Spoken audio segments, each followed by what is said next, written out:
Ivy, why don't you share right now where you currently are? So I just got to San Francisco last week. That's why I have such a nice background behind me now. I specifically booked a nice Airbnb so that I would have a better podcasting and like YouTube restart sort of studio-like vibe. This isn't even the cutest corner, but it's hard to set up a mic anywhere else. So I kind of still have to sit on a cushion.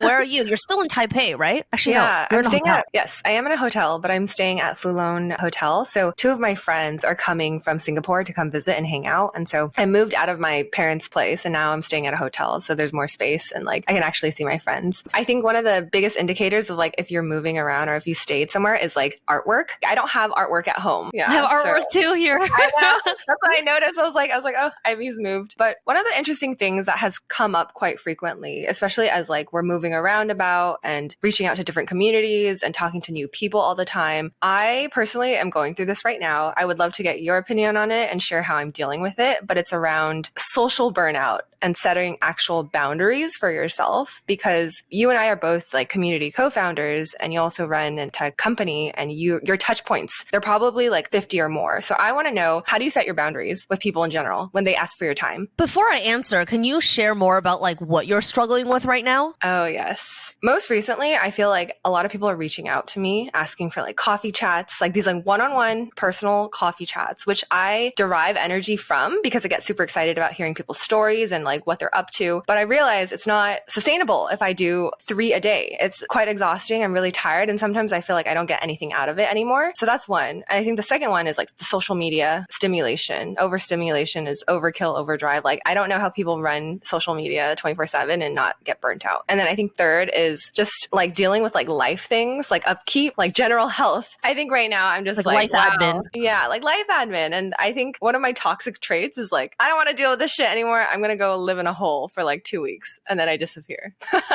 That's my coping mechanism. This topic that we've chosen today is about boundaries. So I can understand, you know, the first part of it is like, where do you set boundaries with people in your life who are asking for your time? And then how do you set boundaries for yourself in terms of like the stuff that you do, maybe on social media? But I'm kind of unclear about why the third part where it's like life admin, like literally like, I'm just adding that in as color. Do some things like book that flight or like book that hotel and like go work out like that. I feel like it's not boundaries related, or like maybe I'm getting something wrong.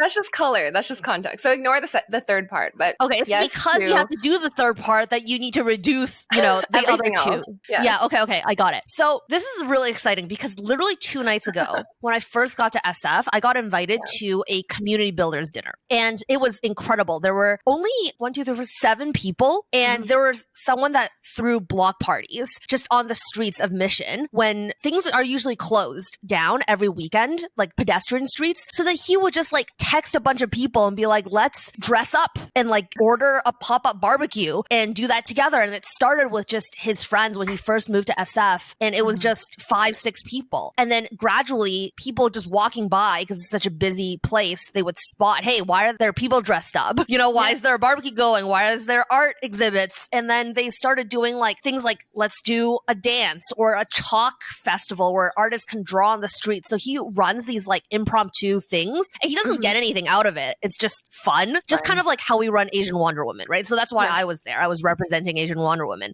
Then there's communities where, you know, one of my friends who invited me, he throws these Halloween parties for like 500 plus people, ticketed with great DJs, like up and coming DJs every year. And then there's people who run like 15,000 person communities, much larger than ours, on recruiting or on like gene biohacking, kind of like you can order DNA strips and genomes apparently. And then it's for like people who aren't in biology to sort of experiment with it. Anyway, huge communities, people who are in co-living spaces. And this was a topic that came up too. A topic that someone's like, how much time do you spend mentoring and meeting with people in your community when it's kind of like the same conversations happening over and over again and you only have like finite time to give? And how do you parse through that? And so what we talked about was actually like how each of us handle all these like inquiries of time, because the ones that I get, and I'm sure the ones that you get too, are something along the lines of like, hey, like I thought your story that I saw on Instagram or wherever is really interesting. And so for me, it's like your LinkedIn profile is so interesting. And I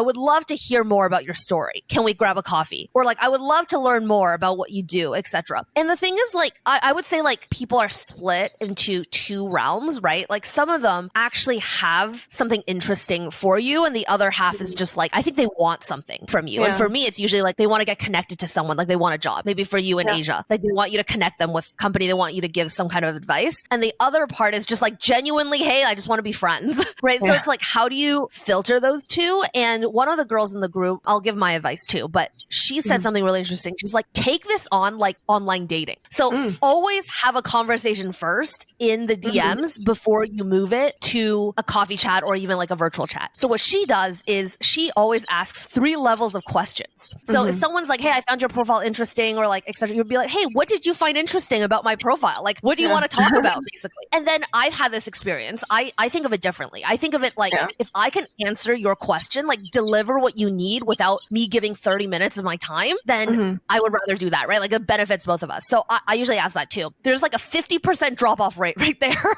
I think like most people can't formulate questions because they don't know you well enough. They didn't think about your profile or like your story deep enough. But you and I both create content, and so does this girl, right? Like we all create content. You can actually find most of it online. And so I usually just like send them an article, whatever they need. They're like, oh, I would just love to hear a story. I'm like, hey, I wrote an article about my story. Like read it. And if you have any other questions or whatever I can help you with, then like hit me up, you know? So that's just like layer one. Layer one, like do you reply to every single person though? Like every single person who like sends a LinkedIn message to you, do you like respond? Because that's another thing I've been thinking too, is just like completely not responding anymore. I think that's like a little bit rude, but it like really depends on okay, I'm not gonna lie, I don't respond to everyone, but I'll tell you who I don't respond to. So like I get a ton of LinkedIn requests. I probably get like dozens every day, right? Because I post so much on LinkedIn. I don't accept anyone who doesn't have a message. And that message better be somewhat compelling. That's not just like, I loved your profile. Like, not something copy and paste. Okay, so I accept them. It's honestly so much like dating, right? Like, let's say we matched now because they said something. And then like when I was dating and I said, they would have to say something again, like something interesting, right?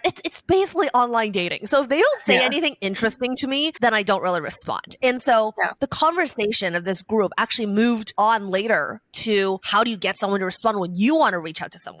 And my friend actually gave really good advice. And he was just like, no matter how busy the person is, because you and I are probably like talking to CEOs or like head of partnerships or whatever, like someone who we want as a mentor is probably even busier than us, right? Yeah. So his suggestion was like, message someone and say, hey, I love what you do in this field. Like be specific, you know, read at least, you know, the first page of Google about this person. And then say like, I want to go more in depth on this topic that like whatever, insert topic that the person is an expert in. And it's like, what is the top 3 resources you could recommend? I've already read XYZ of yours, right? That shows like, hey, I tried and I'm like asking a specific question. Most likely than not, they're going to be like, oh, you just want resources? Like if they're an expert in that area and they're like very well read in that space, like I would easily send 3 articles, 3 YouTube videos, whatever, my own content or like content that I like to this person. Then you go and read these 3 pieces of content. Then you're like, oh, hey, from this content, here are my even deeper questions that I have about this stuff or about you, etc. I would love for you to just answer these like 2 questions. And then apparently, I've actually never done this, but he says 80% of the time you're going to get a Calendly link because you've just gone so deep. And that it's kind of similar. It's like avoiding the other person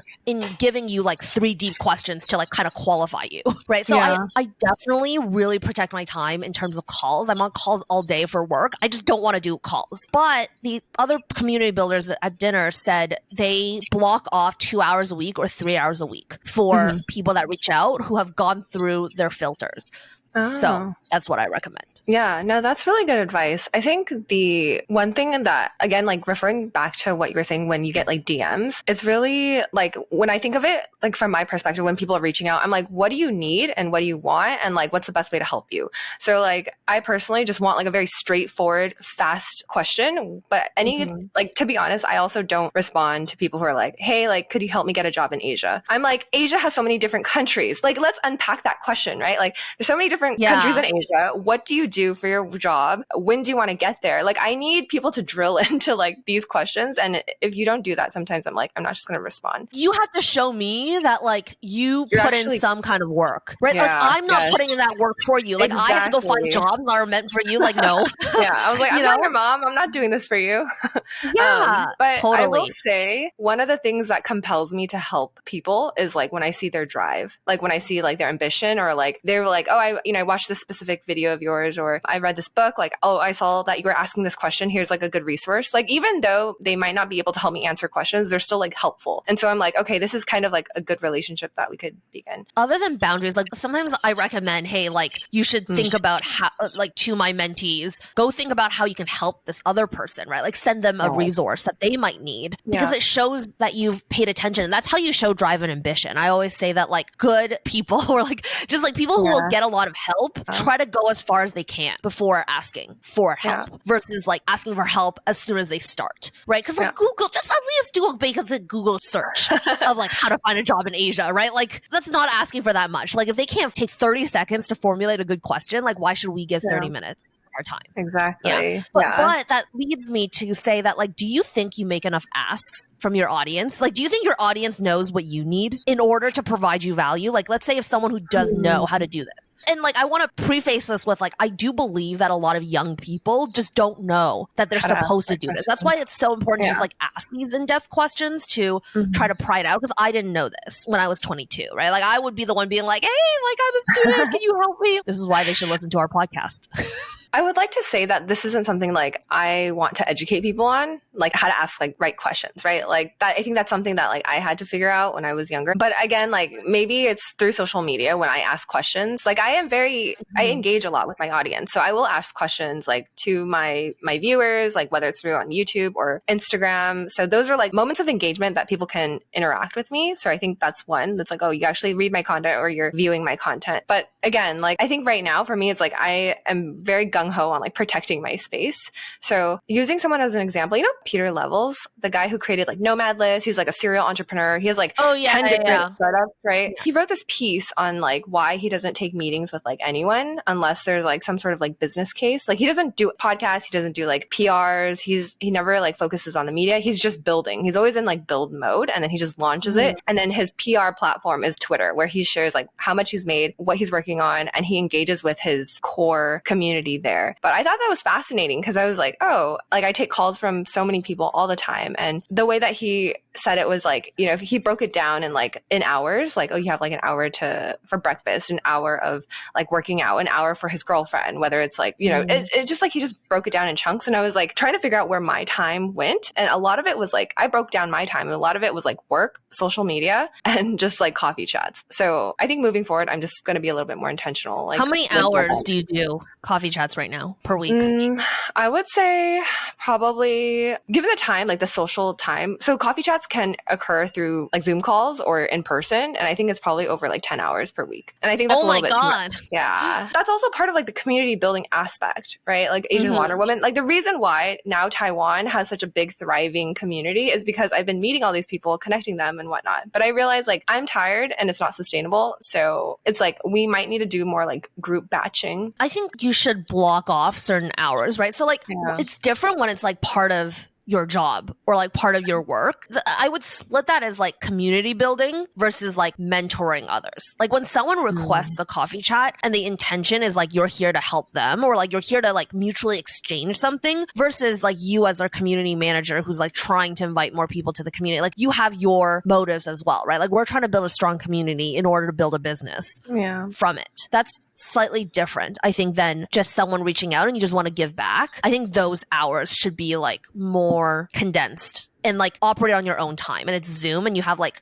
a Calendly set up of like 4 30-minute calls every week at the same time. And everyone has to adapt to your schedule, even if you are traveling everywhere. Actually, a really good way of saying like, hey, like ask me the questions first is, hey, I'm like in a totally different time zone from you right now. This is not going to work out for me. I say that all the time. I did that so much in Japan when I was in Asia. I'm like, hey, like, sorry, I'm literally in Japan. So like, I just can't make time. Like I can't work through the logistics of this right now. So can you send me your questions and I'll answer them on like voice note. And again, 50% drop off rate because like people just reach out. People think that they need to network with someone first in order to ask for something when really you just want to get to the ask. I'm like, I'm happy to introduce you to whoever you need to be introduced to or like send you the right resources. I just don't need to give you 30 minutes. Like you don't need to hear my story for 30 minutes. Watch this YouTube video of my story. But in terms of like other resources, like I wrote an article about how to find 7 steps in finding mentorship. It's on my website. And then also I really like this article by Jordan Harbinger. I don't know if I pronounced it right. It's called How to Ask for Advice and Make the Most of It. It's also a podcast. I really like a lot of his content on like networking and stuff. So we'll link that in the description of this podcast. Yeah. One of the things that I did also want to know is how you balance like work and also like personal life as well. I've heard from friends like personally that they're like, you kind of just disappear for like 2 weeks and like you don't respond to texts or you're not as like active or communicative. And I'm like, yeah, because I'm doing like 100 like different little things. Because when I'm there, like in person, I'm super engaged. I'm like very present. But if I'm not in the same city as you or the same time zone as you, like I might take a couple days to respond or like, it's just, I don't want to be on my phone all the time. Is that something you had to deal with your personal life and your career? I mean, obviously career, you have to be on. I'm like terrible with personal messages. Owen, my husband, knows that like when we're apart, I like don't respond to his messages. Like we were just apart for a week and a half, 2 weeks. I think we called once in the middle because he's like, hey, we haven't talked for like 5 days and you don't respond to anything. Like I probably give him like one more responses like once a day, only when he's like, hey, you did not respond to these like 10 things that you sent you through the day. And I'm like, it doesn't feel urgent and it doesn't feel like, I know that that's how you're supposed to, I'm terrible. I'm not saying do this. So personal life is bad. Like if I'm that bad with like my husband, I am not good with like friends. It might take me like days and only if I like see it and then I'm like doing something, suddenly I come across it again or think about it, I will try to go back right away. And it's forever this like, don't do immediate things. And then like when it comes up, you do it. There is a rule that if it only takes like 2 minutes to do, just do it immediately. Or if not, add it to your to-do list. I'm trying to do that a bit more. I do that for work. So for work, how I draw my boundaries is I've made it very clear what my focus is on.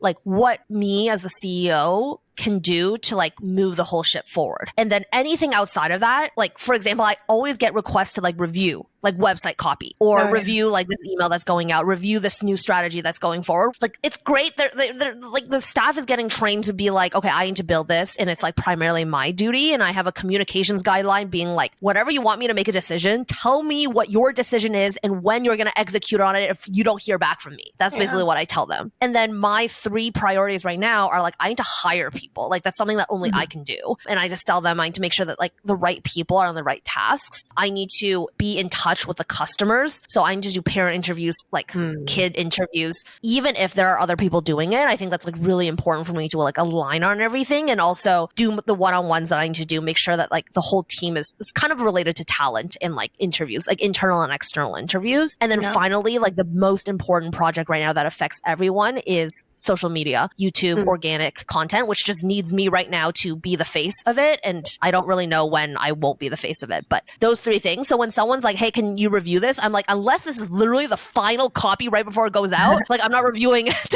Like just do whatever you need to do. And then literally before you press publish, let me like take 5 minutes to look at it. You know, here's suggestions of who you can go find to review it. So okay, I do push back. No, that's smart. I think it's also like giving them the empowerment to make decisions on their own. And then again, like you don't need to review unless like you really have to. You're a one-person team, right? Like how do you draw, like what boundaries do you have at work? I think currently right now, I have been trying to do like the whole like fixed schedule thing where like Tuesdays and Thursdays is like when I'm doing like consulting work for like the New York startup that I'm with right now. And then I realized I was like, a lot of my time is scattered throughout the week. And just like throughout this conversation, I realized I was like, I do want to start batching things like, you know, those coffee chat, like maybe like every, I don't know, Wednesday morning. That's like where my coffee chats are, right? Like for like 2 hours. And then like, I think I need hard. Yeah. Like I think I content switch a lot, especially around like multiple projects, a lot of different like content partnerships. Okay. Actually, one of the boundaries I set recently. So I had a content partnership with Coffee Meets Bagel and I stopped it I stopped it because I was feeling really overwhelmed and I was like, I can't deliver results right now. And like, I don't have the capacity. And that was really hard for me because I was like, I want to take on like all these things. Like money.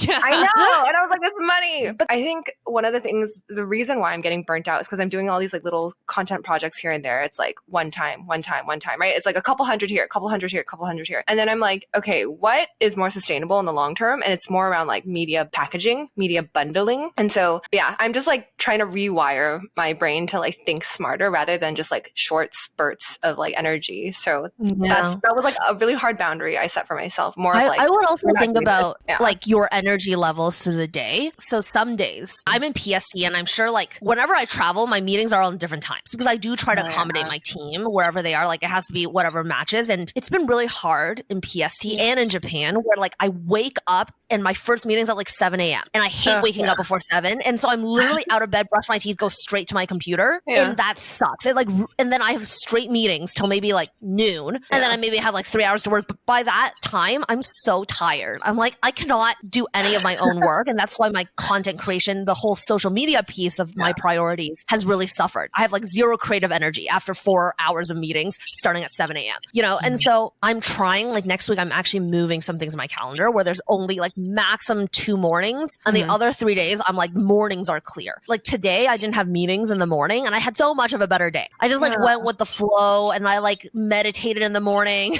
and I'm like, wow, I'm like so much more productive. And so cutting meetings, making sure that like you have time to do the most important things whenever you're the most energetic, I think is really important too. Yeah. Honestly, I feel like you waking up at 7 and like jumping out of bed and like going straight to your laptop, it's almost like you're rushing for like there's like a fire basically. Yeah. And it's not, I mean, I do that too as well. And it's like really not healthy. And the way that I get through the day is like 3-4 cups of coffee. I don't drink coffee. Oh yeah. See, that's impressive. I'm like, I need caffeine. I'm a caffeine addict. Have you heard of the term shouxing? It's my favorite term right now. Shouxing in Chinese. Like, it's like to like show 起来, like to I can't translate this, but no, it means like your heart is scattered everywhere, like your attention and like your soul and like what you want to do is scattered, so you should like pull it together.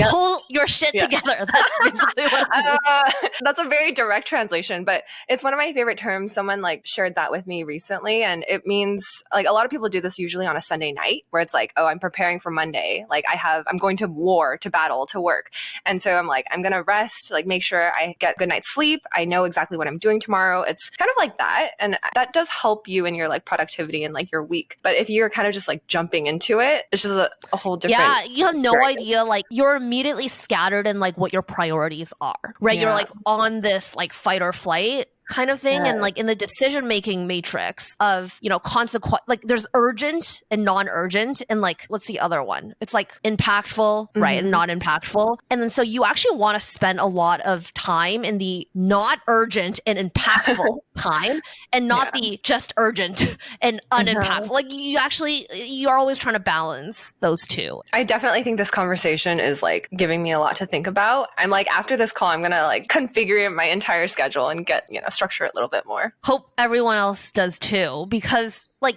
managing your calendar is such a life skill that I didn't even know was that important, because I teach life skills. And like, even though when I think of like some parent or some teacher saying, hey, you should teach our kids like how to manage their schedule, I'm like, what's there to teach? Get a Google Calendar, block your stuff. Like what's there to do? But turns out like there's actually a lot more to it, right? Like with your energy, how much time you should spend on each thing. There's like all these different things, like categories of life. It's really looking at like, where do you want to spend time in your life and where do you want to draw boundaries?